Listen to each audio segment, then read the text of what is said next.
Sabes que estuve investigando en internet sobre las diferentes informaciones que hay de lo que es ser un líder y si ser un líder se hace o se nace. Generalmente hoy pasa que en la mayoría de las empresas se dedican más a especializar a la gente en ser líderes que en ser buenos empleados que de repente puedan desempeñar su trabajo con cariño y que sea gratificante. Es como tener una tribu donde haya muchos caciques y pocos indios.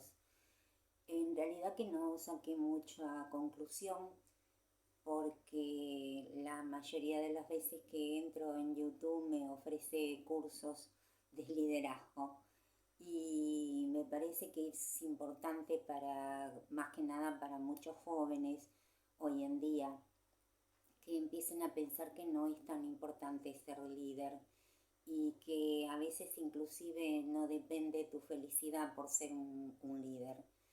A mí me pasó esta historia que te voy a contar, no es un cuento, es una experiencia que tuve.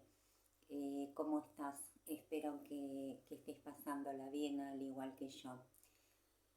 Resulta que un día iban a tirar a una perrita y bueno, me la ofrecieron a mí y yo me la traje para mi casa.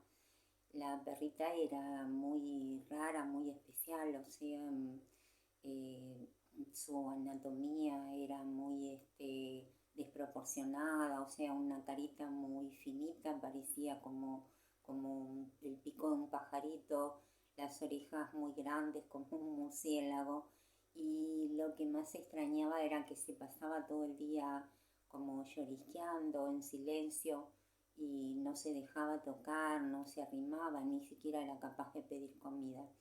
Bueno, de a poco la fuimos acostumbrando a estar entre nosotros y en poco tiempo nos dimos cuenta que estaba preñada. Y cuando parió tuvo 5 cachorritos, entre ellos una hembrita que nació sin la mitad del bracito, o sea, donde tendría que ir la continuación del brazo tenía una especie de garra pequeñita y unos pelos largos. Entonces a los pocos días la llevé a todos al veterinario y el veterinario me dijo que él pensaba que era mejor sacrificarla porque no tenía muchas posibilidades en la vida, porque no se iba a poder levantar, la columna se le iba a ir deformando y por consiguiente todo el esqueleto lo iba a sufrir, que ni siquiera iba a poder levantarse para hacer sus propias necesidades. Pero como era, en realidad no me gusta sacrificar ningún animal y aparte era muy encantadora, la dejé que se criara con los demás. Y en poco tiempo me di cuenta no solo que no se diferenciaba de los demás porque fuera incapaz, sino que mientras que los hermanitos jugaban, ella prestaba atención a todos los ruidos y levantaba las orejitas y más adelante ladraba. Después cuando empezó a levantarse, se mantenía en 3 patitas y mantenía la cabeza muy erguida y la espaldita de ella era muy derecha.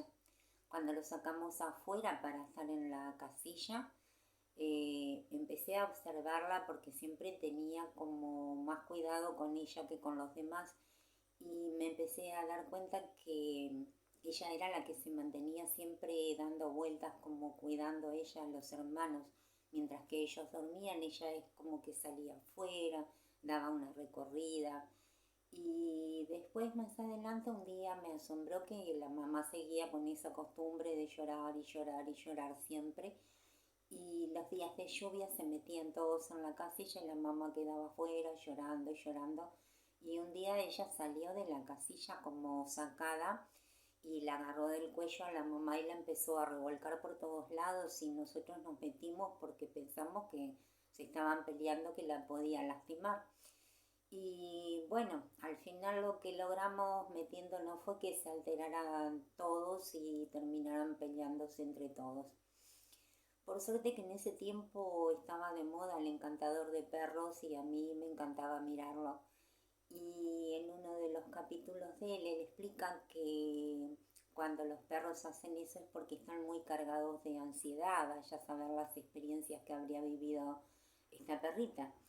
Y que entonces el líder de la manada es el encargado de quitarles ansiedad, que generalmente reaccionan así, que los toman y que los sacuden y que parece que se están peleando pero que no pasa nada. Y que en ese sacudón logran que el que esté con mucha ansiedad se tranquilice por unas cuantas horas. Entonces, los dejamos de ahí en adelante y bueno, cuando la mamá de repente demostraba tener esta ansiedad, ella lo que hacía era salir de la casilla, darle una sacudida y todo quedaba como si nada. Con el tiempo la mamá se fue integrando y entraba también a la casilla. Después más adelante me di cuenta que ante el menor ruido era ella que parece que lo escuchaba más que los hermanos y enseguida salía afuera así muy derechita con la cabeza en alto y ladraba.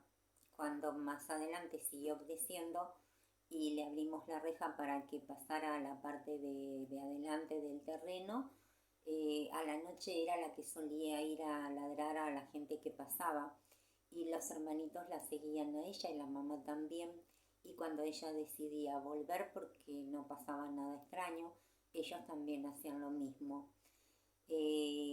No sé si dormiría mucho, pero generalmente mientras que los hermanos dormían ella daba una vuelta afuera y cuando volvía los olía a todos, como calculo yo que tratando de medir la energía que tenía cada uno. Y bueno, fue la líder durante todo el tiempo.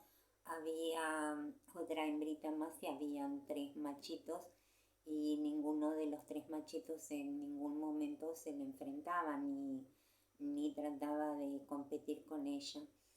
Y después con el tiempo yo tenía otros 2 machitos y se juntó con uno de ellos y tuvo 2 veces cría y fue una perfecta madre. Eh, bueno, cuando pasó el tiempo y ella murió, los demás que quedaban, algunos de los hermanos de ella, es como que se notaban muy confundidos, pero igualmente nadie volvió a reemplazarla, no volvió a haber un alfa en el grupo. Y saqué en conclusión que de repente ella nació para ser líder realmente, porque ni siquiera al ojo de nosotros, de los seres humanos, que catalogamos hasta la manera física para llegar a ser un líder, ella no tenía ninguna propiedad de líder y sin embargo era totalmente líder de su grupo. Entonces yo pensaba que de repente la naturaleza tuvo una manera de equiparar la debilidad de la mamá, haciendo que naciera una hija líder, donde no, de repente siempre en la jauría o en la manada, los líderes alfa son el macho y la hembra. En este caso no había un macho, porque las veces que ella quedó preñada, eh, fue como que después de quedar preñada siguió siendo ella sola, no tenía un acompañante. Entonces la interrogante de repente es si para ser líder se nace o se hace, y no sé si sucederá en todos los casos, si también en los seres humanos se dará de esta manera, pero de todas maneras es importante esta historia para que de repente veas que cuando un ser humano está destinado a cumplir un rol importante, la parte física es lo de menos. En realidad es como que ellos están capacitados o están dotados de un ser superior, de un alma superior que los lleva a desempeñar ese papel tan importante. Espero que esta historia te haya servido y si podés y si querés que la pases, y te deseo que tengas una buena semana y nos vemos dentro de muy poquito y te dejo un beso grande.